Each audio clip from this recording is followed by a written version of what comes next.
Assalamualaikum warahmatullahi wabarakatuh. Alhamdulillahirabbil alamin wassalatu wassalamu ala asyrafil anbiya'i wal mursalin sayyidina Muhammad wa ala alihi wa sahbihi ma'in. Rabbi shrah li sadri wa yassir li amri wa hlul 'uqdatam min lisani yafqahu qawli.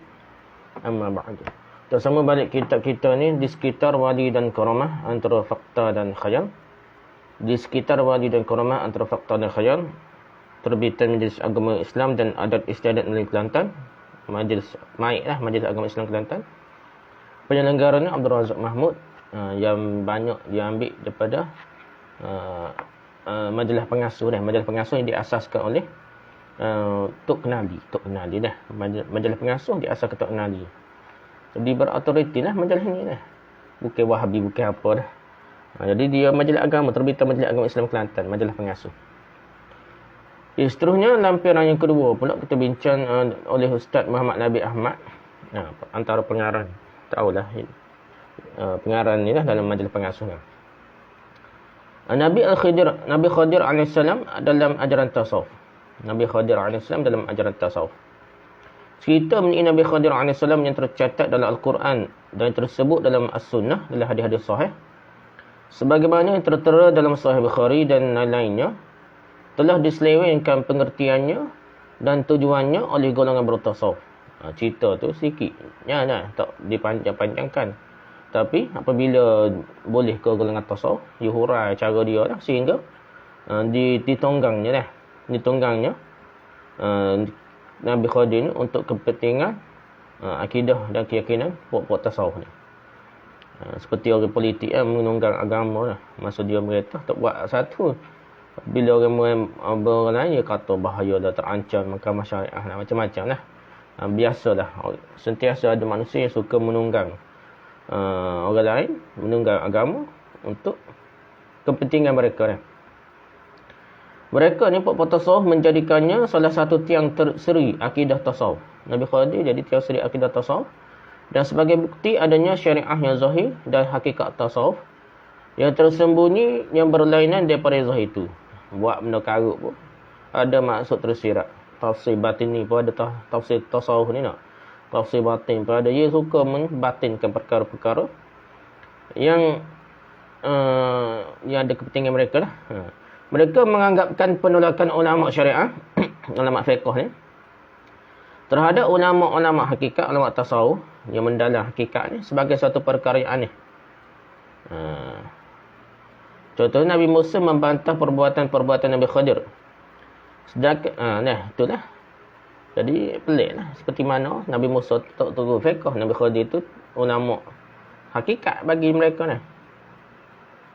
Tapi kita kena ingatlah, Nabi Musa dan Nabi Khadir ni ada syariah berlainan. Nabi Khadir diutuskan oleh Allah SWT jadi Nabi dengan syariah tertentu. Begitu Nabi Musa ada syariah yang tertentu.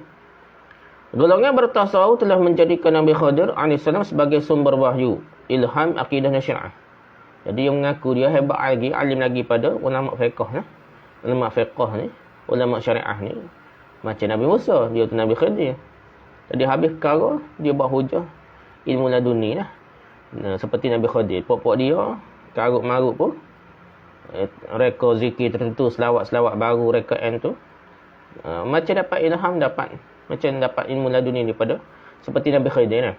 Ada pula segolongan daripada mereka yang mendakwa telah menemui Nabi Khadir AS dan perolehi darinya ilmu yang sebenarnya mereka sendiri cipta. Mengaku jumpa Nabi Khadir, padahal mereka baru mereka ciptanya tak jumpa Nabi Khadir pun. Cerita Nabi Khadir AS dalam surah Al-Kahfi terdapat pada ayat 60 hingga ke ayat 82. Itu cerita Nabi Khadir. Menurut ceritanya, Nabi Musa AS telah menyatakan kepada budak yang menemaninya lah, hamba lah yang menemaninya, ataupun budak yang menemaninya, bahawa beliau tidak akan berhenti berjalan sehingga tiba di tempat pertemuan dua laut. Setelah jauh berjalan dan merasa letih, Nabi Musa AS pun meminta budak itu mengeluarkan makanannya. Tetapi budak itu menjawab yang ia terlupa memberitahu Nabi Musa AS bahawa ikan mereka telah melompat dari bakul dan terjun ke dalam laut di tempat pertemuan dua laut yang telah mereka lewati, mereka lepas dah. Jadi dia teringat lah. Budak itu menyatakan syaitanlah yang telah menyebabkannya terlupa memberitahu hal tersebut kepada Nabi Musa AS. Nabi Musa AS pun mengatakan itulah tempatnya yang mereka cari. Tempat ikan tu lopak keluar tu lah. Maka mereka berdua pun lalu berpatah balik menuju ke tempat itu, di mana mereka bertemu dengan Nabi Khadir AS. Dan seterusnya hingga ke akhir ayat 82. Dalam Sahih Bukhari terdapat dua riwayat utama yang menyebutkan pertemuan di antara Nabi Musa AS dengan Nabi Khadir AS. Pertama, dari Abu Syihab bahawa Ubaidillah bin Abdullah memberitahu dari Ibn Abbas bahawa ia dan Al-Harb bin Qais Al-Ghazali. Ubaidillah ni dengan Al-Harb bin Qais Al-Ghazali.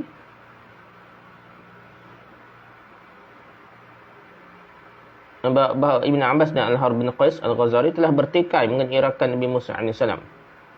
Ibn Abbas berkata dia ialah Nabi Khadir.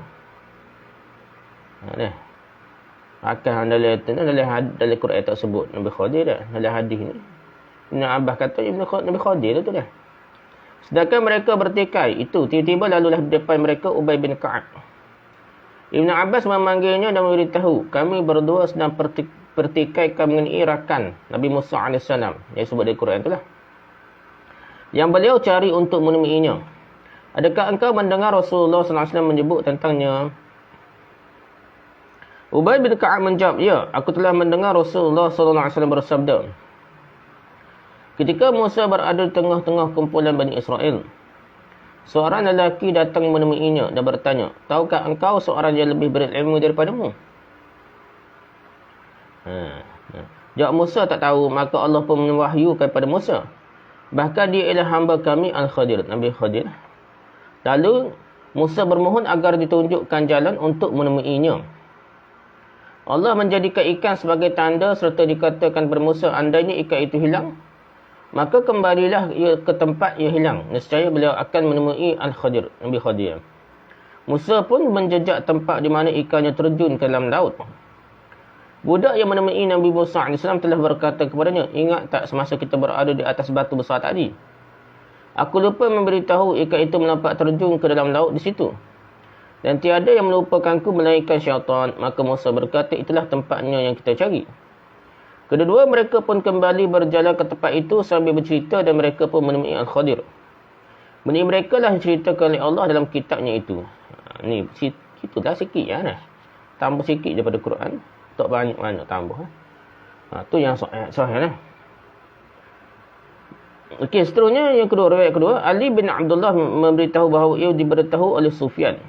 Katanya, kami diceritakan oleh Umar bin Dinar yang berkata, aku telah diberitahu oleh Sa'id bin Jubair yang berkata, aku telah berkata kepada Ibn Abbas bahawa Nawaf Al-Bakali mendakwa Musa rakan Khadir bukanlah Musa Bani Israel. Tu poin dia dah. Ada Nawaf Bakali kata Musa ni sebut dalam Quran yang berjumpa dengan Khadir tu. Nabi Musa yang berjumpa dengan Khadir tu bukanlah Nabi Musa dah, Bani Israel. Tetapi Musa yang lain. Ibn Abbas ada menjawab, Musa Allah telah berdusta. Marah. Poin Musa Allah teguh dah. Kami telah diberitahu oleh Ubay bin Ka'ab dari Nabi SAW bahawa Musa telah bangun berucap kepada Bani Israel. Lalu beliau ditanya, siapakah manusia yang paling berilmu? Musa menjawab, aku. Lalu Allah mencelanya kerana tidak mengatakan Allah lebih mengetahui tentangnya. Tu lah, salah Nabi Musa ni. Dia tak sebut Allahu a'lam ni. Serta berfirman kepadanya, bahkan aku ada seorang hamba di tempat pertemuan dua laut yang lebih berilmu. Musa pun berkata, wahai Tuhanku, bagaimanakah aku boleh menemuinya? Allah berfirman, engkau bawalah seekor ikan dalam bakul, di mana ikan itu hilang, di situlah dia berada. Musa pun membawa seekor ikan dalam bakul dan berjalan bersama-sama budaknya Yusha' bin Nun. Yusha' bin Nun ni dia pemimpin lepas tu dah. Pemimpin Bani Israel dah. Nabi Yusha', ada kata Nabi Yusha', begitulah. Sehingga tibalah ke sebuah batu besar dan menyandarkan kepala mereka kepadanya. Nabi Musa telah tertidur dan ikan itu bergerak dan melompat keluar dari bakul dan jatuh ke dalam laut serta meluncur berenang. Asal tak dia berenang mati lepas hidup bermula. Tapi Allah telah menahannya daripada mengikuti arus air menyebabkannya jadi terapung-apung seperti pelampung. Kedua mereka kemudiannya meneruskan perjalanan sepanjang hari dan malam. Pada keesokan harinya, Nabi Musa meminta budaknya mengeluarkan makanan kerana mereka lapar setelah berjalan jauh. Tetapi budak itu menjawab, ingatkah Tuan ketika berada di batu besar? Ikan itu telah melompat keluar dari bakul dan saya terlupa memberitahu Tuan. Dan tidak ada yang melupakan saya melainkan syaitan. Ikan itu telah menuju ke laut dengan cara yang aneh. Musa pun berkata, itulah tempat yang kita cari. Lalu kedua-duanya berpatah balik sambil bercerita hinggalah mereka sampai ke batu besar tadi. Tiba-tiba di situ ada seorang lelaki berpakaian labuh. Nabi Musa memberi salam kepadanya dan lelaki itu menjawabnya dan berkata, dari bumi mana salammu itu? Nabi Musa menjawab, aku Musa. Lelaki itu bertanya, Musa Bani Israel? Nabi Musa menjawab, ya, aku mengunjungimu agar engkau mengajar ilmu yang betul yang telah diajarkan kepadamu. Lelaki itu berkata, wahai Musa, sungguhnya aku mengetahui dari ilmu Allah yang diajarkannya kepadaku, yang engkau tidak mengetahuinya. Dan engkau mengetahui dari ilmu Allah yang diajarkannya kepadamu yang aku tidak mengetahuinya. Setiap orang ada spesialis masing-masing.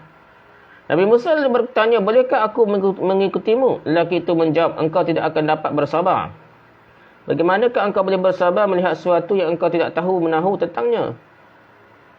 Nabi Musa berkata, insya-Allah engkau akan mendapatiku bersabar dan aku tidak akan membantah. Lelaki itu berkata, jika engkau mengikutiku, maka janganlah engkau tanyakan padaku tentang apa-apa pun sehingga aku terangkan kepadamu sebabnya. Lalu kedua-duanya pun berjalan ke pantai dan menemui sebuah perahu. Mereka meminta orang-orang di perahu itu membawa mereka bersama-sama. Orang-orang itu kenal akan Khadir. Bukan benda gaib, benda jumpa biasa. Dan bersetuju membawa mereka tanpa bayaran pun. Oh, hormat nak kau. Apabila kedua-dua mereka berada di atas perahu tersebut, datanglah seekor burung lalu bertengek di tepi perahu itu sambil mematuk air laut sekali atau dua kali. Al-Khadir pun berkata, wahai Musa, ilmuku dan ilmumu tidak mengurangkan ilmu Allah sedikit pun. Sama seperti burung itu. Tidak mengurangkan air laut dengan patukan muncungnya. Ketika itu Al-Khadir mengambil sebelah kapak dan mengopek sekepingan papan perahu tersebut. Ambil kapak, buat pecah, buat global. Musa pun bertanya, apakah yang engkau lakukan? Orang itu menumpangkan kita dengan percuma, tetapi engkau merosakkan perahu mereka supaya mereka tenggelam lemas. Sesungguhnya engkau telah melakukan sesuatu yang berbahaya. Al-Khadir menjawab, bukankah sudah aku katakan bahawa engkau tidak akan dapat bersabar bersama-samaku?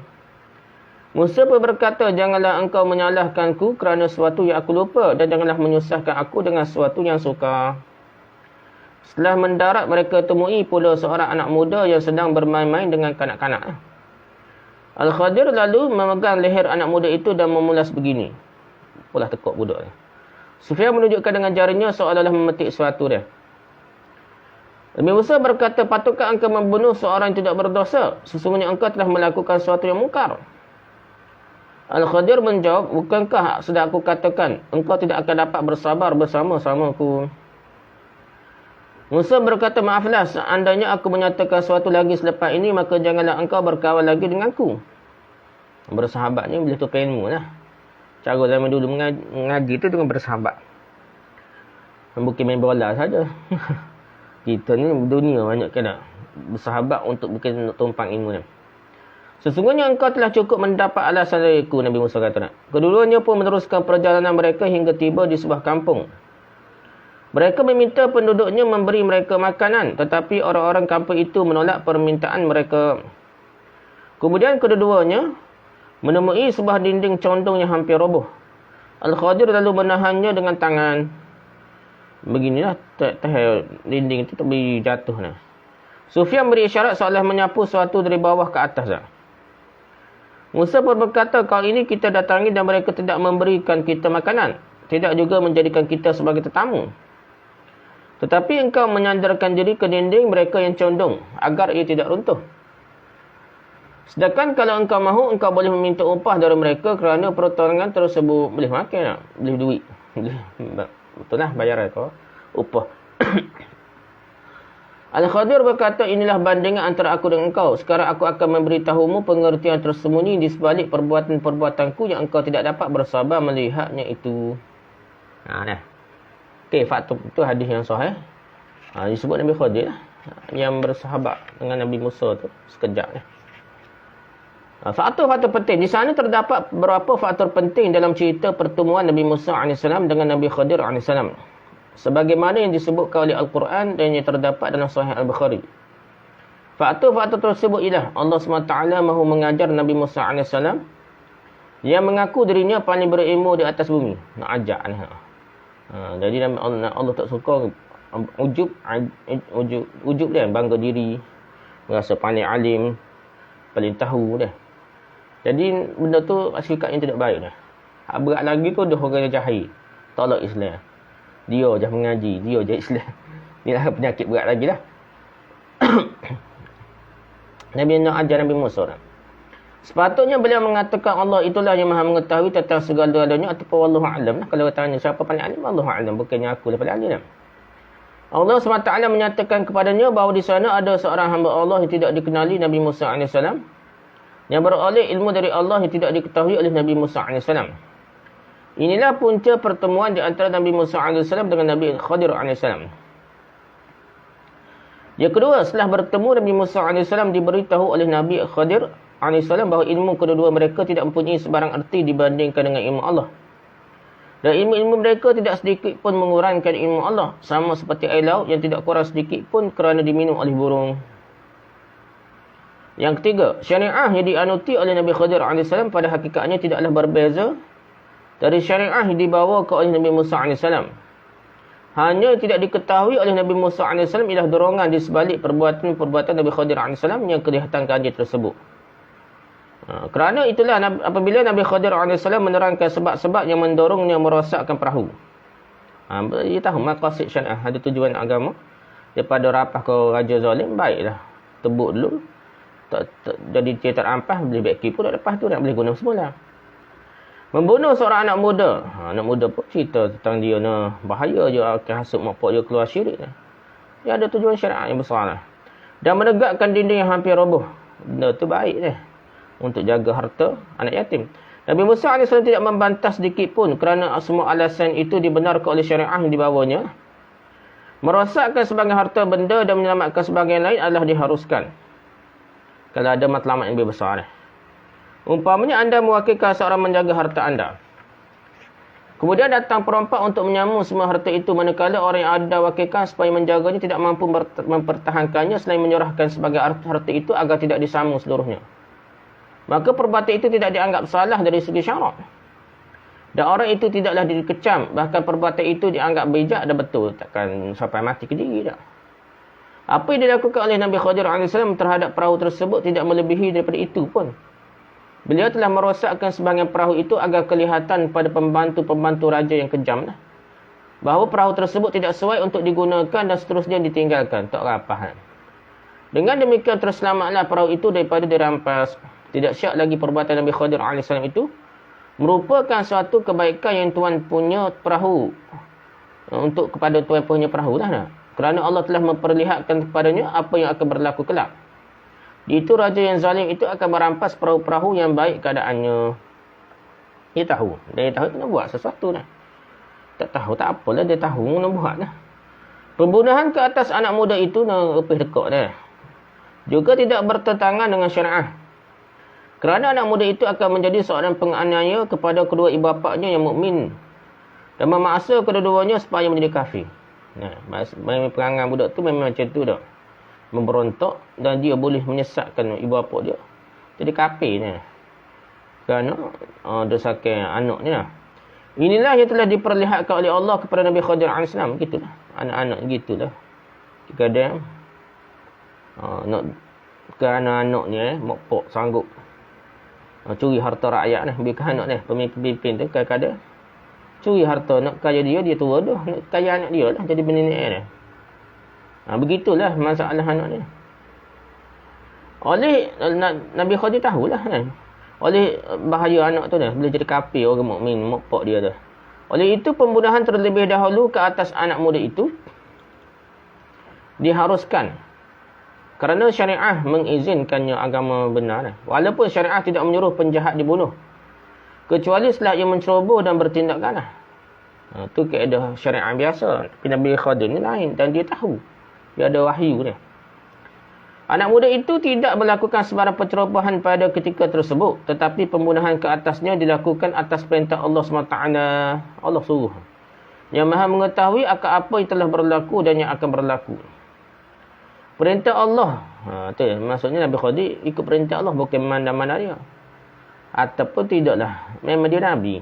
Zaman kita tak ada dah Nabi. Tak boleh mengaku ada wahyu. Ilmu laduni ni. Buat benda yang Allah haram. Bunuh orang. Dia kata, apa bunuh? Kenapa kamu bunuh orang ni? Dia kata dia akan jadi kafir, akan memurtadkan orang lain pula. Macam mana nak tahu dah? Tak boleh berhujah. Cuma Nabi Khadir tu je Nabi kan. Perintah Allah ini merupakan suatu rahmat dari Allah ke atas dua orang hambanya yang soleh. Yang tidak mahu didedahkan kepada angkara anak mereka yang menderhaka. Sehingga menyebabkan mereka mengalami dua kepilihan. Pertama, pilu kerana anak mereka menderhaka benda mereka. Dan kedua, pilu kerana kemungkinan mereka menjadi kafir dengan paksaan si anak. Dia sampai tahap tu lah. Kerana anaknya. Harta anak, harta kita ni harta anak. Harta anak bukan harta kita. Gitulah. Nah. Tetapi Allah menghimpunkan kedua-dua kepilihan itu menjadikannya satu kepilihan saja. Iaitulah kehilangan anak tersebut. Dia sedih. Sedihlah seboleh berboleh anak mati lah. Lepas tu kan, bila kehidupan baru lah. Boleh anak baru kan dah. Ini merupakan satu kebaikan kepada kedua ibu bapa tersebut. Ini merupakan satu kebaikan kepada kedua ibu bapa tersebut.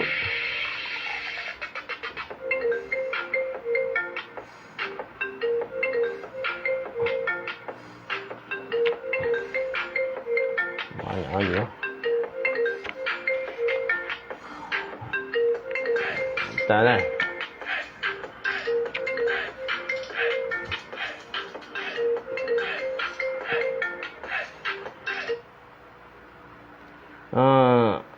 Jadi kemungkinan satu saja. Ini merupakan satu kebaikan kepada kedua ibu bapa mukmin beriman tersebutlah. Tidak syak lagi kesabaran kedua-duanya terhadap kehilangan anak mereka juga merupakan sesuatu yang baik bagi mereka. Allah Maha mengetahui akan hal tersebut dan menyampaikannya kepada Nabi Khadir AS yang kemudiannya telah melaksanakan perintah Allah tersebut. Semua ini selaras dengan syariah yang dibawa oleh Nabi Musa AS dan Nabi Muhammad SAW dan syariah para Anbiya AS seluruhnya. Semua Nabi-Nabi pun sama lah. Kalau tahu tak, buat macam tu lah. Tak tahu je masalahnya. Nabi bukan tahu semua lah. Nabi Khadir bukan tahu semua. Yang tu lah. Yang melibatkan dia dan ada wahyu, ada terima yang tu. Kerana itulah apabila ditanya kepada Ibnu Abbas mengenai perkara ini, haruskah anak-anak dibunuh? Beliau menjawab, jika anda tahu seperti mana yang diketahui oleh Nabi Khadir, secara yakin, Yahyu, maka lakukanlah. Tahu anak ni boleh dibunuh. Ini berarti perbuatan demikian diharuskan oleh syarak jika tahu sungguh. Tetapi siapakah manusia yang diperlihatkan oleh Allah perkara-perkara gaib seperti mana yang diperlihatkannya kepada Nabi Khadir AS. Jadi Nabi Musa pun tak boleh.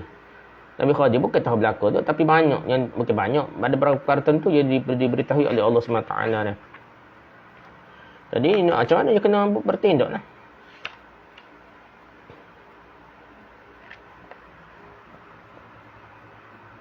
Menegakkan dinding yang hampir runtuh. Menegakkan dinding yang hampir runtuh di sebuah kampung kepunyaan kaum yang kedekut. Yang enggan memberikan makanan dan layanan yang sepatutnya kepada tetamu adalah suatu tindakan berbudi kepada tidak berbudi. Benda-benda nak rosak, utuh, apa dia selamat. Benda baik. Ini adalah satu daripada akhlak yang dianjurkan oleh syariat Islam. Tak kira lah Masihi, agama Nasrani, Kristian lah. Terjemahnya. Dan Yahudi. Israel ikut Yahudi. Benda tu orang Melayu ni kata beragama Kristian tu. Salah lah, sesak, bodoh. Dia ni ustaz mulut lepas ni. Dalam Al-Quran terdapat firman Allah SWT, وَلَا تَسْتَوِي الْحَسْنَةُ وَلَا السَّيِّئَةُ إِدْفَعْ بِالَّتِي أَحْسَنُ فَإِذَا الَّذِي بَيْنَكَ وَبَيْنَهُ عَدَاوَةٌ كَأَنَّهُ وَلِيٌّ حَمِيمٌ. Surah Fussilat ayat 34. Maksudnya lebih kurang, tidak sama kebaikan dengan kejahatan. Tolaklah kejahatan dengan cara yang sebaik-baiknya. Apabila engkau berlaku demikian, maka orang yang menaruh rasa permusuhan terhadapmu dengan serta-merta akan menjadi seolah-olah teman yang rapat. Di dalam Injil ada tersebut perkataan, perlakukanlah kebaikan kepada siapa yang menyakitimu. Dan berkatilah orang-orang yang mengutukmu. Dalam Injil dia sebut gitulah. Allah telah berfirman menceritakan kata Nabi Musa AS kepada kaumnya. Wa qulu linnasi husna. Surah Al-Baqarah ayat 3. Maksudnya lebih kurang dan katakanlah kamu kepada manusia perkataan baik. Cakap manusia ni guna perkataan yang sebaik-baiknya. Jangan sakit hati, jangan. Yang terbaiklah sekadar yang mampu. Perbuatan Nabi Khadir AS itu ialah perbuatan ihsan kepada satu kaum yang bersikap buruk terhadapnya. Itu salah satu segi, begitulah. Dinding yang diselamatkan itu pula ialah dinding rumah dua orang anak yatim yang bapa mereka adalah seorang lelaki yang soleh. Mereka tinggal di sebuah kampung yang penduduknya kejam lagi kedekut.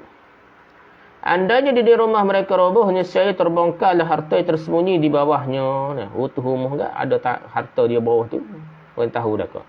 Dan sudah tentu ia akan menjadi rebutan penduduk kampung yang kedekut tersebut, menyebabkan kedua-dua anak yatim tersebut tidak dapat mewarisinya lagi. Tidakkah Nabi Khadir AS menegakkan dinding itu sememangnya disuruh oleh syariah yang dibawa oleh para Anbiya AS yang menganjurkan supaya kebaikan, ihsan dan perlindungan diberikan kepada anak-anak yatim dan hak mereka dipelihara dengan baik. Jadi begitulah. Ada tujuan syariah, tujuan agama yang lebih baik untuknya daripada gutuh. Terbongkar harta, baik dia jaga dinding itu, jangan gutuh supaya boleh simpan lama dulu.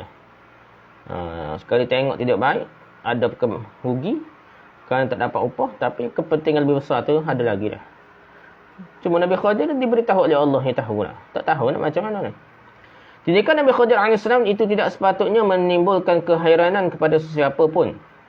Hakikat ini diperlihatkan kepada Nabi Khadir AS yang pada zahirnya kelihatan bertentangan dengan syariah Nabi Musa AS. Sebenarnya adalah selaras dengan syariah itu. Begitu juga ia selaras dengan syariah yang dibawa oleh Nabi Muhammad SAW. Bahkan selaras dengan semua syariah Allah yang turunkan kepada para rasul dan para nabi yang lain. Perkara ini perlu difahami dengan sebaik-baiknya.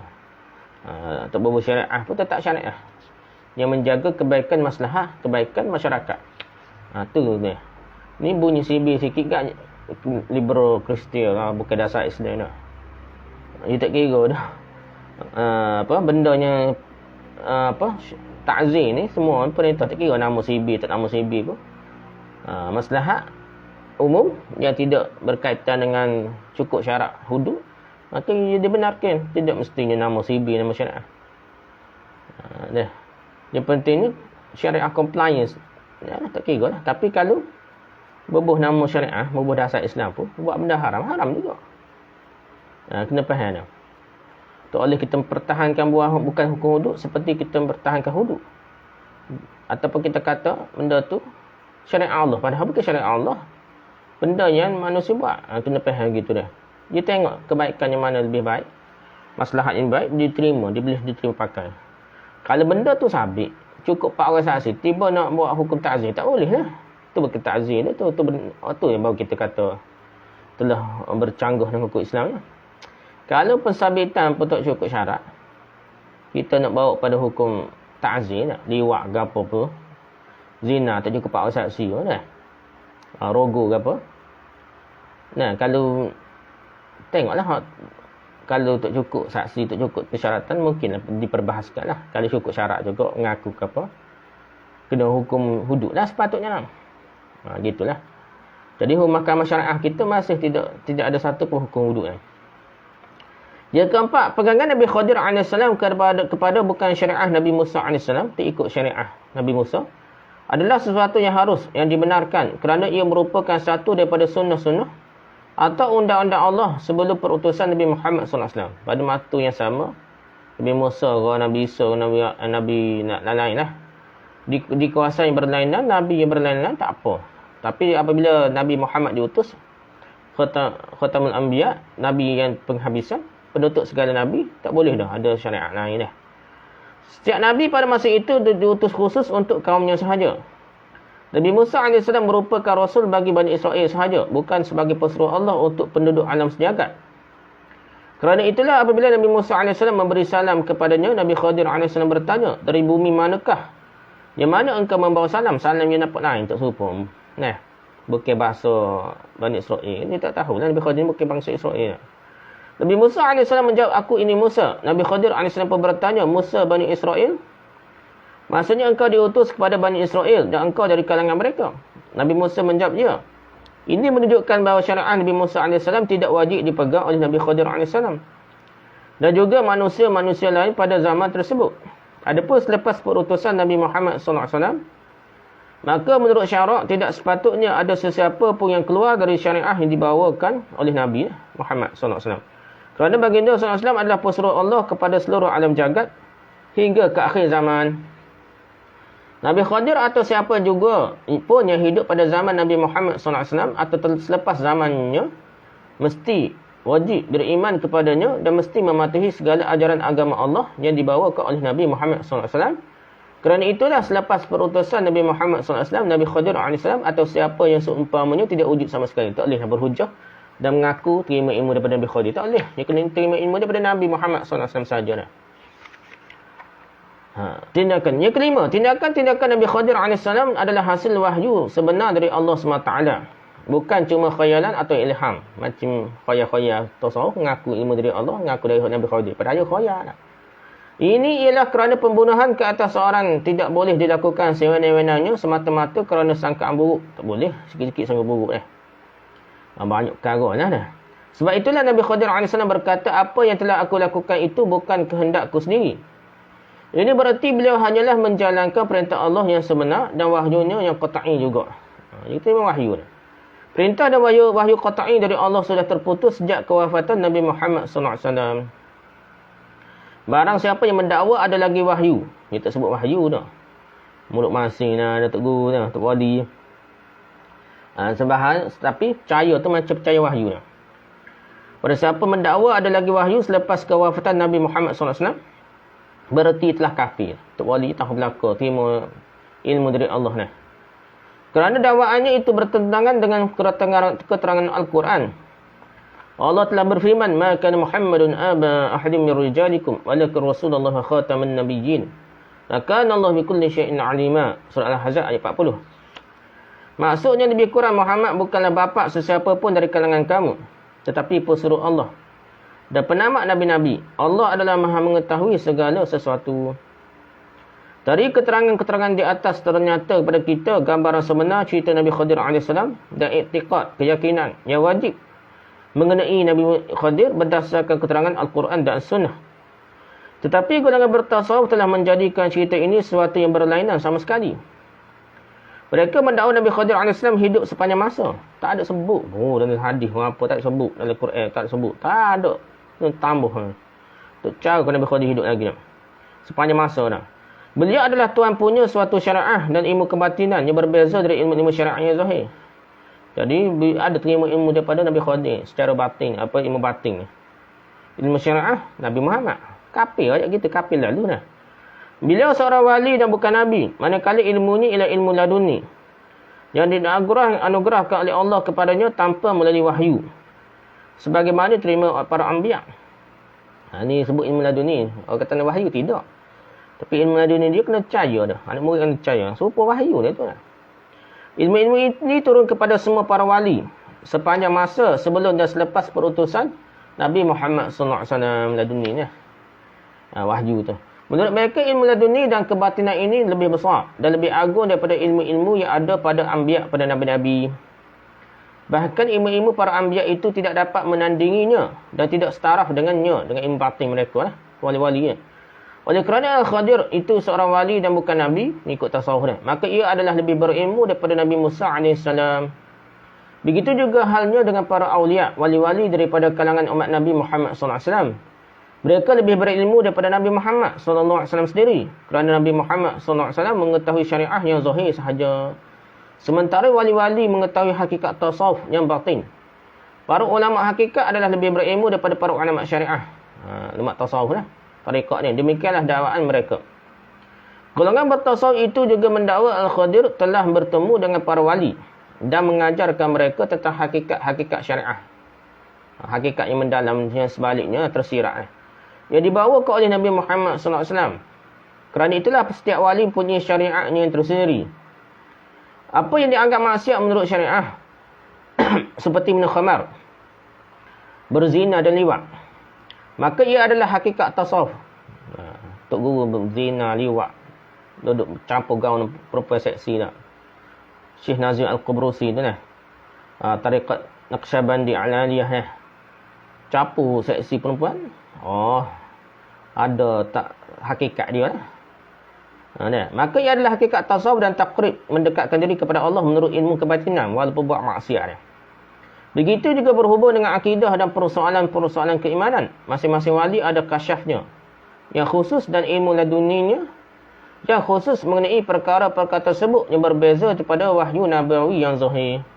Demikianlah golongan bertasawuf telah menjadikan kisah Nabi Khadir AS sebagai satu ruang yang luas bagi memasukkan segala jenis kekarutan, kezindikan, kejahilan dan pembohongan. Kekarutan ini tiba di kemuncaknya apabila ada di antara mereka yang mendakwa bahawa Nabi Khadir AS masih hidup. Ini berat kali. Tapi ni beramal teguh tasawuf.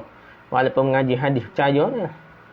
Dan berselawat mengikut syariat yang khusus baginya. Selawat tu ikut selawat Nabi Muhammad SAW ajar. Yang ambil selawat Nabi Khidir lah, Tijani lah, macam-macam rekod. Ada pula yang mendakwa Nabi Khadir AS berselawat mengikut peraturan solat mazhab Hanafi ni. Sementara ada pula sufi lain yang mendakwa ia telah melihat Nabi Khadir AS berselawat mengikut peraturan solat mazhab Syafi'i. Selawat dipilih oleh mazhab Syafi'i ni. Malah lebih daripada itu, ada yang mendakwa Nabi Khadir AS itulah yang telah mengajarnya zikir dan wirid tarikat Idrisiyah dan Sanusiyah. Tarikat Idrisiyah dan Sanusiyah pergi berzikir wirid daripada Nabi Khadir tu. Jin serta mana mengaku Nabi Khadir, pakai ajar dia lah. Khasiatnya bukan main lah, hebat lah. Juta-juta pahala. Demikianlah bagaimana Nabi Khadir AS telah menjadi mainan golongan bertasawuf. Mereka tidak berpada dengan itu sahaja, malahan mereka menjadikan hampir di setiap tempat di muka bumi ini suatu sudut yang mereka dakwa Nabi Khadir AS pernah duduk di situ atau telah dilihat oleh seorang sufi yang berada di situ. Kerana itulah terdapat banyak tempat di bumi dunia Islam yang menjadi tempat lawatan, tempat ziarah atau makam. Di mana kubur-kubur apa, di mana binatang-binatang disembelih dan korban-korban dipersembahkan di kubur tu lah, di tempat ziarah. Kononnya Nabi Khadir AS pernah dilihat berada di tempat-tempat tersebut, sembelih tu. Korban lah untuk ada kaitan dengan alam ghaib, ataupun kalau Pocino tok buah lima dia depan berhala gitulah. Kubur ni macam berhala dah. Pendeknya kisah sebenar Nabi Khadir AS di dalam Al-Quran dan As-Sunnah itu telah bertukar kepada cerita-cerita dongeng dan cerita-cerita khurafat yang mana dikatakan beliau telah mensyarakkan orang ramai supaya mengadakan berbagai-bagai jenis ibadah dan berbagai jenis korban, mengajarkan zikir-zikir, mengadakan tarikat tasawuf, merestui wali-wali dan kutub-kutub. Wali-wali kutub lah, melantik dan memecat siapa sahaja yang ia mahu dari kalangan wali-wali tersebut. Jadi Tuhan lah Nabi Khadir ni. Bagi golongan bertasawuf itu, andanya anda mahu menemui Nabi Khadir, memadailah bagi anda membacakan sekumpulan zikir tertentu ciptaan mereka. Nanti akan muncullah Nabi Khadir di depan anda dengan serta-merta. Yang betul dah. Amal-amal tertentu, tarikat-tarikat tertentu akan marilah mengaku Nabi Khadir lah pada haji saya tak boleh. Tahu dah. Begitu juga tarikat Tijani, tarikat apa yang akan amal tu bukan sekadar Nabi Khadir, Nabi Muhammad pun berasa mari dah. Amal mereka betul ke Nabi Muhammad? Dia mengaku Nabi Muhammad berupa benda lain dah. Dia akan membawa kepada anda berbagai-bagai berita gembira yang akan mahukan dan melantik anda sebagai wali serta menganugerahkan pada anda ilmu-ilmu laduni yang tidak diketahui oleh rasul-rasul, bahkan yang tidak terlintas sedikit pun di hati mereka mengenainya. Zikir pelik-pelik. Kadang nampak selawat tu macam puja Nabi. Bukan doa ke Nabi, selawat doa ke Nabi. Bukan puja Nabi. Kadang-kadang bobo puji siapa tak puja pun ada. Okey, pencipta cerita Al-Khadir tasawuf ni. Tokoh pertama yang mengada-ngadakan cerita Al-Khadir tasawuf ialah Muhammad bin Ali bin Hasan At-Tirmizi lah, Hakim At-Tirmizi lah. Dia terkenal dengan panggilan Al-Hakim di kalangan golongan bertasawuf. Beliau hidup dan meninggal dunia pada abad ketiga Hijriah. Di dalam bukunya Khatmul Walayah, Penamat Kewalian, iaitu buku tasawuf yang dianggap paling bahaya, beliau telah menjawab pertanyaan-pertanyaan mengenai tanda-tanda para wali dengan menyebutkan bahawa Nabi Khadir AS sendiri yang menyelia urusan-urusan para wali sejak mula kejadian lagi. Jadi dia pengurus wali-wali. Beliau suka menemui mereka dan untuk hal-hal seperti inilah maka beliau dihidupkan sehingga ke zaman umat Nabi Muhammad SAW. Sampai sekarang pun hidup lagi Nabi Muhammad sebab jumpa dengan umat Nabi Muhammad, Nabi Khadir ni. Nabi Khadir telah ada sejak zaman Nabi Ibrahim AS dan sudah ada sejak zaman Zulkarnain lagi. Telah berjuang dan mengembara untuk mencari mata air hayat, mata kehidupan lah. Macam ada ustaz kita cerita dah. Yang barang siapa meminumnya, ia tidak akan mati untuk selama-lamanya. Cerita karut, cerita khurafat ni lah. Zulkarnain gagal menemuinya, tetapi sebaliknya Nabi Khadir AS yang bersama-sama berjuang dengannya berjaya menemuinya. Dan kerana itulah ia hidup untuk selama-lamanya. Rujuk Khatamul Walayah halaman 336. Cerita ini jelas diada-adakan. Ianya suatu khurafat. Ada dari kita, ada lah. Karut tapi tak. Ianya satu khurafat, satu kejahilan dan dongengan yang disalin dari khurafat dan dongengan Yahudi. Benda tu ma'ul hayat ni, air kehidupan ni. Dan dua putih buat cerita, buat filem ke apa.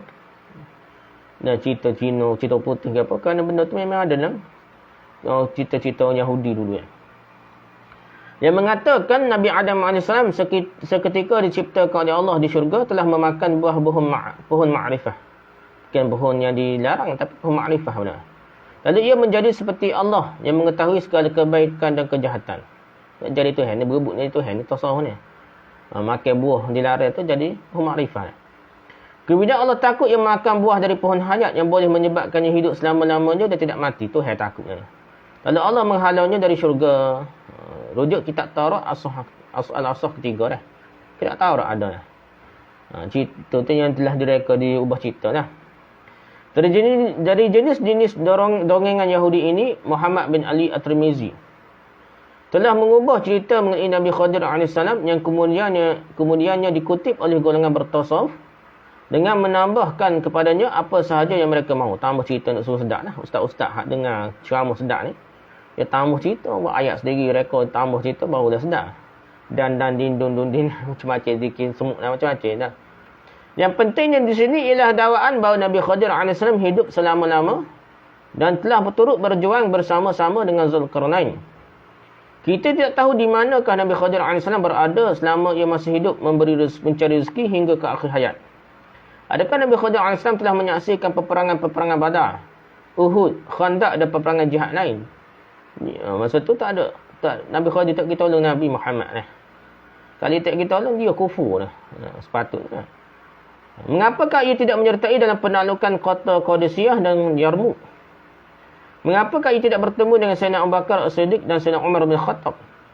Mengapakah ia tidak bertemu dengan Rasulullah SAW seandainya dikatakan ia hidup selama-lamanya dan meninjau segala hal ehwal wali-wali sejak mula kejadian lagi? Wali cara Nabi Muhammad tak cara pelik ni.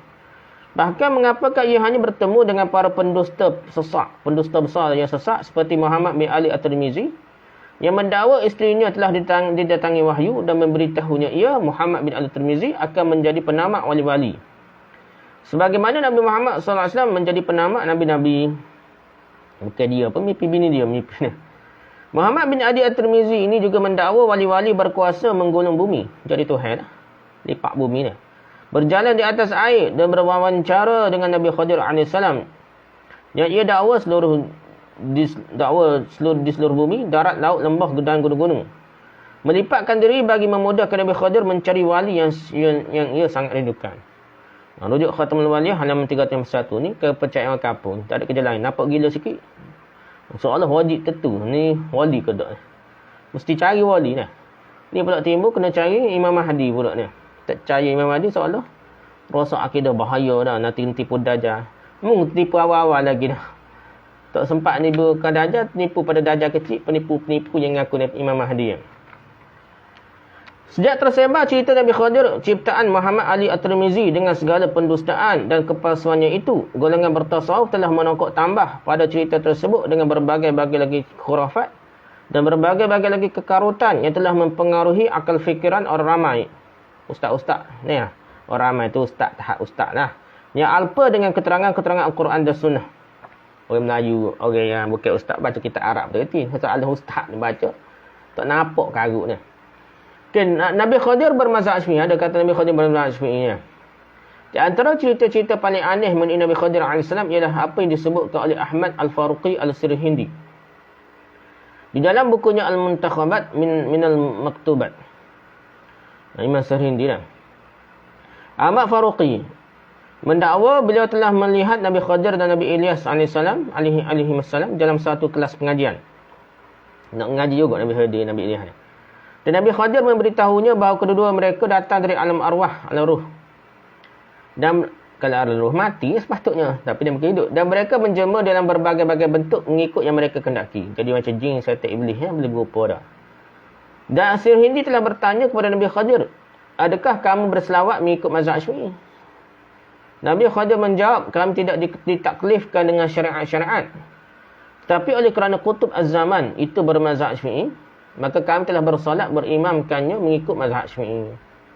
Nabi Khadir, Nabi Ilyas. Berdasar kepada jawapan ini, Ahmad Al-Faruqi Al-Sirhindi mengumumkan bahawa kesempurnaan kewalian dikhususkan mengikut mazhab Syafi'i. Jadi orang lain tak jadi sempurna wali. Nak jadi wali sempurna, kena ikut mazhab Syafi'i. Adapun kesempurnaan kenabian, maka ia adalah dari keistimewaan mazhab Hanafi. Kerana itulah apabila Nabi Isa bin Maryam AS turun kelak, ia bersolat dan beramal mengikut mazhab Hanafi. Penuh yakin cerita bohong dia dah. Orang kapur percaya lah. Mengutuk guru kan. Ustaz kan, tuan guru lah. Percaya habis lah, mengarut pun dah. Rujuk Al-Muntakhabat min Al-Maktubat, halaman 19, ceritakan Turki. Nabi Khadir bermazhab Hanafi pula. Ternyata Ahmad Faruqi Al-Sirhindi yang belajar bergelar alim Rabbani. Alim lah, Sirhindi. Di kalangan golongan bertasawuf, melalui kasyafnya, ia merendahkan martabat Syafi'i dan meninggikan martabat Hanafi dengan mengatakan mazhab Syafi'i untuk para awliya. Dan mazhab Hanafi untuk para anbiya itu tidak mengetahui kasyaf Asy'arani yang mendakwa bahawa Nabi Khadir AS berzmazhab Hanafi, bukan mazhab Syafi'i. Asy'arani pun ada. Menurut Asy'arani, Nabi Khadir AS telah menghadiri kuliah fiqh Imam Abu Hanifah pada setiap hari selepas salat subuh dan mempelajari syariat darinya. Belajar dengan Abu Hanifah pula dah. Apabila Abu Hanifah meninggal dunia, Nabi Khadir telah memohon kepada Tuhan supaya dikembalikan roh Abu Hanifah ke kuburnya agar ia dapat meneruskan pengajiannya dalam ilmu syariat. Belajar Nabi Khadir belajar dengan Abu Hanifah pula dah. Nabi Khadir datang menemui Abu Hanifah di kuburnya seperti biasa pada setiap hari untuk belajar ilmu syariah darinya. Keadaan sedemikian berlangsung selama 15 tahun sehingga sempurna pengajian. Nadah kitab lah. Belajar. Rujuk Al-Ma'arij Al-Bab halaman 44. Ni Sya'rani. Anda pembaca bolehlah melihat betapa palsu dan betapa dustanya cerita-cerita ni. Karut-marut lah. Mengapakah Nabi Khadir AS yang mereka dakwakan hidup pada zaman Rasulullah SAW tidak mempelajari ilmu syariat dari baginda SAW? Tak belajar Nabi, tidak belajar Nabi Abu Hanifah. Mengapakah ia tidak menjadi murid kepada para khulafa' Rasyidin yang merupakan manusia yang paling alim dalam ilmu syariat? Imam Abu Hanifah sendiri pernah berkata, ketepikanlah kata-kataku dan utamakanlah kata-kata para sahabat Rasulullah SAW kerana mereka lebih mengetahui tentang ilmu tanzil Al-Quran. Ilmu turun Quran lah, asbabun nuzul, sebab maksud Quran lah. Andainya Imam Abu Hanifah sendiri telah menyuruh kita mengenepikan kata-katanya dan mengutamakan kata-kata para sahabat Rasulullah SAW, maka bagaimanakah Nabi Khadir, dakwaan golongan bertasawuf itu, boleh mengenepikan pengajian ilmu syariat dari Rasulullah SAW dan dari para sahabatnya? Tetapi sebaliknya, terus menanti kemunculan Imam Abu Hanifah untuk mempelajari ilmu syariat darinya. Adakah Al-Khadir tasawuf yang mereka dakwakan itu seorang murid yang bebal sehingga menyebabkannya terpaksa berguru kepada Imam Abu Hanifah? Sepatutnya Khadir lebih alim dari Abu Hanifah, tidak belajar dengan Abu Hanifah adalah di sepanjang hayatnya tanpa dapat menguasai keseluruhan ilmu syariat, sehingga ia terpaksa pula bermohon kepada Allah agar Abu Hanifah hidup dalam kuburnya supaya ia dapat menyempurnakan pengajian dengan berulang-alik ke kuburnya selama 15 tahun lagi. 15 tahun lagi maksudnya bodoh benar. Kalau Nabi Khadir siapa kena mengaji Nabi Abu Hanifah hidup beribu tahun, juta tahun ni tak alim lagi. Belajar pula Nabi Hanifah, kenapa tak belajar Nabi Muhammad? Kemudian bagaimanakah Al-Khadir yang mereka dakwakan seperti ini boleh membekali para awliya dengan ilmu pengetahuan dan menjadi guru mereka padahal ia sendiri bebal dan kurang hafalan? Bodoh lagi. Nak beri ilmu laduni macam mana? Ilmu syariah pun nak mengaji tak mudah. Sesungguhnya orang-orang yang mengada-ngadakan cerita Khadir tasawuf ini tidak menyedari hak kenyataan-kenyataan ini. Kerana mereka tidak mempunyai akal yang sihat. Percaya tu tak, taksub pada parti, pada jemaah. Tak mikir dah, tak logik dah. Dia terbatan dan belah perkara yang serupa. Dia kata, lepas ni boleh berzina lah, boleh mengaruk lah. Tak penuh hukuman lah. Mengaruk habis dah. Begitulah cerita ni. Bebar, jahil dah. Tak tahu apa-apa. Taksub betul ikut Tok Guru belakang dah. Percaya kau cerita tasawuf, Al-Qadir tasawuf ni. Imam Syafi'i rahmatullah pernah berkata, seseorang yang bertasawuf pada awal siang akan menjadi angkuh pada akhir siang. Dia belajar tasawuf sepatutnya tawaduk, bersih hati. Tapi yang terjadi biasanya jadi lagi sombong. Mudah-mudah tuduh orang Wahabi, mudah-mudah kata orang jahil tak mengaji. Dia tak mengaji, dia tuduh orang lain tak mengaji. Katanya lagi, seorang yang menemani orang sufi selama 40 hari, maka ia tidak akan berakal untuk selama-lamanya. Jadi bodoh. Jadi tu apa cerita karut, tak logik pun. Zikir yang pelik-pelik, selawat pelik-pelik, amal yang pelik-pelik. Tak cara ke hadis lah. Cara kau ijazah Tok Guru dia. Ijazah amalan. Hadis ni tak belajar. Tak belajar ijazah amalan yang direka cipta dah. Lebih aneh lagi khurafat-khurafat dan kekarutan-kekarutan seperti ini masih wujud dan tersebar dengan begitu luas sehinggalah ke hari ini. Di antaranya ialah apa yang terdapat dalam buku Ad-Durrul Mukhtar. Di kitab besar ni dah, Durrul Mukhtar, mutiara pilihan. Durrul Mukhtar ni maksud mutiara pilihan di mana penyusunnya Al-Hasfaqi Al-Hanafi mendakwa bahawa Al-Qadir telah meletakkan kertas-kertas ajaran mazhab Hanafi di Sungai Jihun, terletak di Asia Tengah. Orang alim ni lah, Durrul Mukhtar ni. Letak kertas-kertas ajaran mazhab Hanafi di Sungai Jihun terletak di Asia Tengah lah. Sehingga apabila sampai waktunya Nabi Isa AS akan turun mengambil kertas-kertas tersebut dan mempelajari mazhab Hanafi darinya. Dan beliau Nabi Isa AS akan memerintah dengan hukum-hukumnya pada akhir zaman. Hukum mazhab Hanafi dia. Tok Guru besar pun dia kena tasawuf ni. Ngaruk cerita dia. Al-Qadir mengajar zikir tasawuf. Al-Qadir tasawuf yang didakwakan itu hampir berada di semua sudut tasawuf. Dialah umpamanya kasyaf.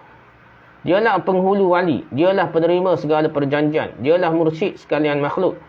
Dan dialah guru segala zikir. Ahmad bin Idris berkata, aku telah bertemu dengan Nabi Muhammad SAW dalam satu pertemuan bayangan. Dan bersama-samanya ialah Khadir AS. Dan Nabi SAW menyuruh Al-Khadir AS mengajarkan kepadaku zikir-zikir tarikat Syaziliyah. Bukan Nabi ajar, Nabi Khadir. Lalu ia pun mengajarkanku dengan kehadiran Nabi SAW. Kononnya lah, kononnya dia dah. Kemudian Nabi SAW berkata kepada Khadir AS, wahai Khadir, ajarkanlah kepadanya semua zikir-zikir yang mengandungi kebaikan, selawat-selawat dan istighfar serta yang lebih utama pahalanya. Nabi ajar dari hadis-hadis sahih, dibuang ke dalam parit, yang ambil yang tidak jelas khayal-khayal ni untuk jadi amalan. Nyanyi ke orang kampung, masyarakat awam. Rujuk Mafatih Kunuz As-Samawat wal Ard oleh Saleh Muhammad Al-Ja'fari, halaman 8. Patut disebutkan bahawa zikir-zikir tarikat Syaziliyah mengandungi pengertian-pengertian yang boleh membawa kepada kesyirikan dan kekufuran. Di antara zikir-zikirnya ialah selawat Ibn Mashis yang berbunyi. Selawat ni, buku selawat ustaz-ustaz kata buku ni. Buat buku ni dah tahulah. Dok saya ajar hak Nabi, hak 10. Dr. Basik buat tu pun tak usah baca, panjang macam-macam dasar. Zikir selawat hak pelik-pelik ni, makna pun pelik-pelik. Dia ajar kepada orang kampung 70 lah 100 selawat lah. Allah manshilna min awhalut tauhid wa aghraqani fi aini bahrul wahdah. Ni zikir selawat dia dah. Ya Allah tarik zikir dia. Ya Allah tariklah aku keluar dari lopak-lopak ketauhidan. Dia suruh tarik keluar daripada tauhid dan tenggelamkanlah aku dalam mata air lautan kesatuan wujud, bahrul wahdah. Jadi dia bersatu dengan Tuhan, bersatu dengan alam, bersatu dengan Tuhan. Itu matlamat dia bukannya tauhid, bukannya tauhid dia. Di dalam selawat itu juga disebutkan bahawa Nabi Muhammad SAW adalah asal segala kewujudan dan makhluk yang pertama sekali dan di dalam kewujudan. Dan darinya lah terpancar semua nur dan lahir semua yang wujud. Yang pentingnya Al-Khadir tasawuf itu bukan Nabi Khadir AS yang disebutkan oleh Allah dalam Quran Al-Karim. Dan terdapat keterangannya dalam As-Sunnah, dalam Sahih Bukhari, hadis yang sahih. Nabi Khadir AS terdapat ceritanya dalam Al-Quran dan yang terangkan oleh Rasulullah SAW itu ialah seorang Nabi yang mentauhidkan Allah. Seorang mukmin yang diajar oleh Allah dari ilmunya melalui wahyu. Seorang yang hidup dan mati pada zamannya. Dan seorang yang membuat dan bertindak mengikut syariat dan ajaran Allah. Itu ada cerita bersatu dengan Tuhan wahdah ke apa. Adapun Al-Khadir Tasawuf itu seperti mana telah kita lihat merupakan sumber khurafat. Sumber kekarutan, kejahilan dan kesyirikan. Dalam tulisannya Risalah Ziaratul Qubur wa Istinjad bil Maqbur. Risalah ziarah kubur dan memohon pertolongan dari si mati. Ada buku ni. Siapa dia buat dah ni.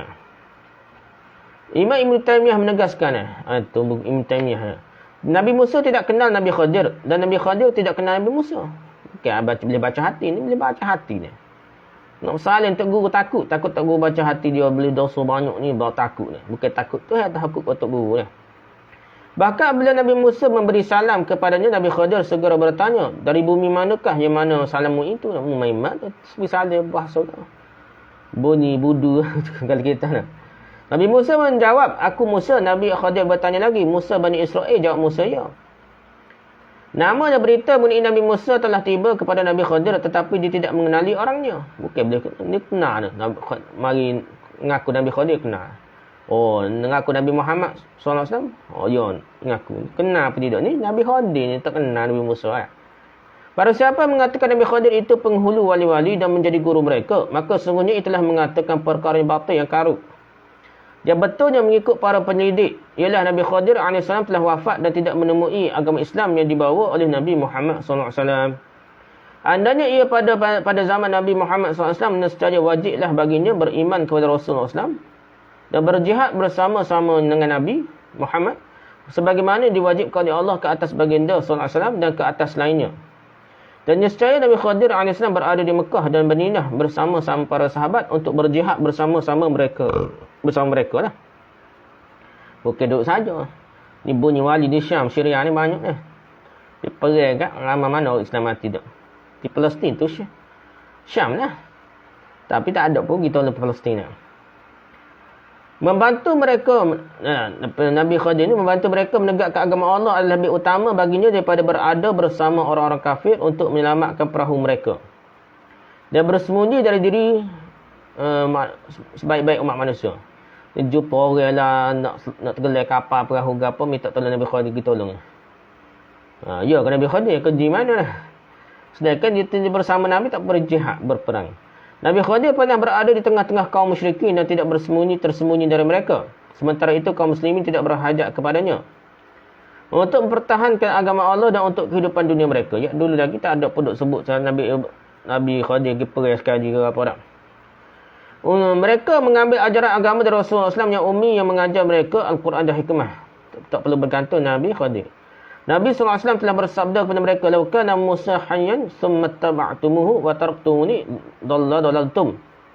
Artinya andai kata Nabi Musa masih hidup, kemudian kamu ikut Nabi Musa dan meninggalkan aku, nescaya kamu jadi sesat. Tu Nabi Musa, Nabi Khadir lagilah sesat.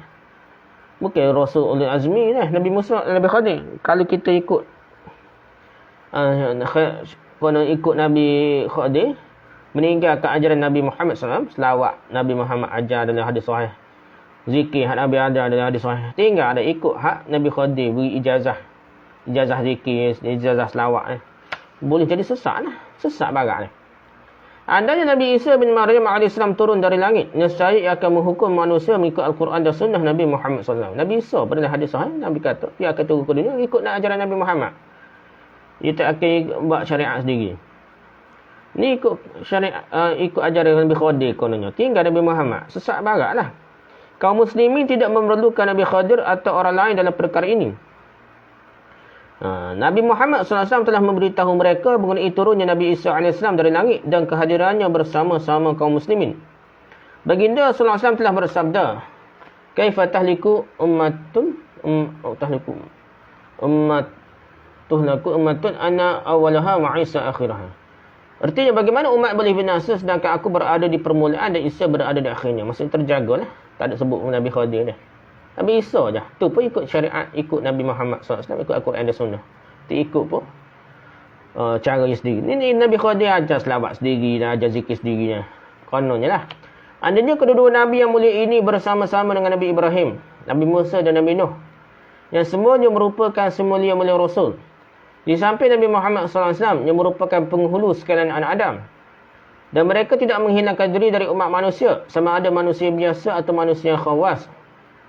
Maka bagaimanakah orang yang tidak semartabat dengan mereka boleh menghilangkan diri sedemikian rupa? Adanya Nabi Khadir AS hidup selama-lama, mengapakah Nabi Muhammad SAW tidak menyebutkan tentang halnya? Dan tidak juga disebut oleh para khulafa ar-rasyidin selepasnya. Mengenai kata-kata bahawa Nabi Khadir itu penghulu wali-wali, maka bolehlah dinyatakan kepada orang yang mengatakannya. Siapakah yang melantiknya sebagai penghulu wali? Entah mana penghulu wali-walinya? Tok Guru kata. Oh, ikut sedap Tok Guru lain kata lain pula. Sebab baik wali ialah para sahabat Rasulullah SAW, dan di kalangan mereka tidak terdapatnya Nabi Khadir AS. Tak ada. Sahabat top wali yang terbaik, sahabat-sahabat jihad kuat. Perang, luka. Bukan top wali ni duk cerita benda karut, duk selawat pelik-pelik rekod. Kesimpulan dari cerita-cerita Nabi Khadir ini ialah setengahnya dusta, setengah yang lain pula berdasarkan sangkaan orang sahaja. Khayalan. Umpamanya seorang itu ternampak seorang lelaki yang disangkanya Nabi Khadir, lalu ia mengatakan orang itu Nabi Khadir. Samalah seperti golongan Syiah Rafidah, dia ternampak seseorang yang mereka sangkakan imam yang ditunggu-tunggu, Imam Mahdi Muntazar, lagi maksum, dan mereka mendoa demikian. Diriwayatkan dari Imam Ahmad bin Hanbal bahawa apabila disebutkan kepada beliau mengenai perkara-perkara yang ghaib, berarti tidak berlaku jujur kepadamu. Tiada yang melontar perkataan sedemikian kepada mulut orang itu melainkan syaitan. Jadi orang itu cerita, duk ramah, benda akan datang tak, duk cerita benda ghaib. Tarekat mana, tok guru mana, tok wali mana, duk baca hati, duk cerita masa depan, tu sebenarnya dia berbohong lah, tidak berlaku jujur. Syaitan saja. Dia terima wahyu syaitan lah. Dia berasa dia dapat ilmu laduni, duk cerita benda-benda ghaib. Demikianlah menurut kata Ibn Taymiyah. Kesimpulanlah, di sekitar wali nekarah, wali paling tinggi di kalangan ahli tasawuf dinamakan wali kutub. Di atas dirinya lah beredar segala hal ehwal makhluk ini, dan di atas kehendaknya lah berlaku peredaran segala yang ada. Dialah ainnya, yang batin, yang zahir di dalam alam lah. Madatul wujud ni berkata Tuhan lah, dia Tuhan lah. Nak sana berjalannya nyawa dalam badan, satunya Tuhan lah. Dia pula wali kutub ni mengalirkan roh kehidupan atas semua yang mawujud, mulai yang paling tinggi sampai kepada yang paling rendah. Wali kutub ini disebut Ghaus. Artinya tempat memohonkan hujan rahmat. Mohon rahmat lah. Pertolongan. Bantuan ketika susah. Di bawah kutub tertinggi ini ada wali lain yang dinamakan Kutub al-Aqtab. Kedudukannya adalah seperti wazir dari wali kutub. Menteri-menteri lah. Di bawahnya terdapat dua imam. Imam pertama mengatur alam muluk. Manakala imam kedua mengatur alam malakut. Alam zahir ni, alam malaikat, alam ghaib lah. Di bawah dua imam ini terdapat lagi al-Autad, yang bererti pasak atau tiang. Banyaknya 4 orang. Jika Kutub al-Aqtab meninggal dunia, maka naiklah seorang di antara Autad itu menggantikan kedudukannya. Kalau mereka mati, maka rosaklah alam ini. Jadi Tuhan lah. Sebab itu maka yang di bawah segara menggantikan tempatnya. Jadi dewa-dewa jaga alam ni. Macam ajaran Hindu, ajaran Yunani. Di bawah Autad itu terdapat pula para abdal seramanya 40 orang. 22 berkedudukan di Syam dan 18 orang berkedudukan di Iraq. Ustaz kita percaya benda ni nak.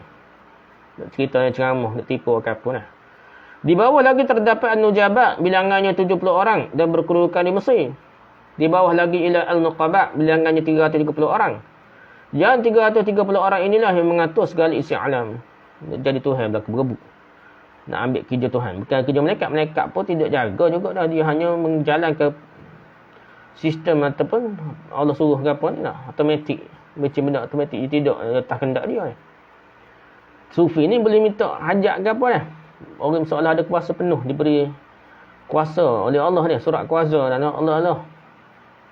Adapun jalan untuk sampai kepada martabat wali inilah melalui ilmu laduni. Jadi yang didakwa oleh para sufi sebagai diperoleh secara langsung daripada Allah SWT tanpa perantaraan. Ikut Al-Quran Sunnah ni, ikut wahyu syaitan, ilmu laduni itulah yang kata Allah ajar. Pada pendapat mereka, ilmu ini lebih tepat, lebih jitu dan lebih berhikmah berbanding dengan ilmu-ilmu lain yang diperolehi melalui pembelajaran dan pengajaran. Mengaji tafsir sikit, kafir sesak ni. Mengaji hadis sesak. Dia nak cerita ijazah amal pelik-pelik, tak apa ni. Dengan memiliki ilmu ini, seorang tidak perlu lagi mempelajari ilmu-ilmu yang lain. Menurut mereka lagi, ilmu ini berasal daripada rakan Nabi Musa AS bernama Nabi Khadir. yang mereka anggap sebagai imam bagi segala wali dan golongan salikin. Mereka mendakwa para syekh tarekat sufi menemuinya secara kasat mata. Nampaklah depan mata zahir ni. Dan dari beliau lah mereka peroleh segala rahsia alam. Kerana ia tidak mati hingga kalah ke akhir zaman. Itu pendapat sufi lah. Rujuk As-Sufiyah fi Nazar Al-Islam oleh Samih Atif Az-Zain halaman 169. Wallahu a'lam. Habislah kitab kita ni di sekitar wali dan karamat antara fakta dan khayal. Terbitan Majlis Agama Islam dan Adat Sedadak Melayu Kelantan. Wallahu a'lam. Subhanakallah bihamdika subhanakallah bihamdika asyhadu an la ilaha illa anta astaghfiruka wa atubu ilaik. Assalamualaikum warahmatullahi wabarakatuh.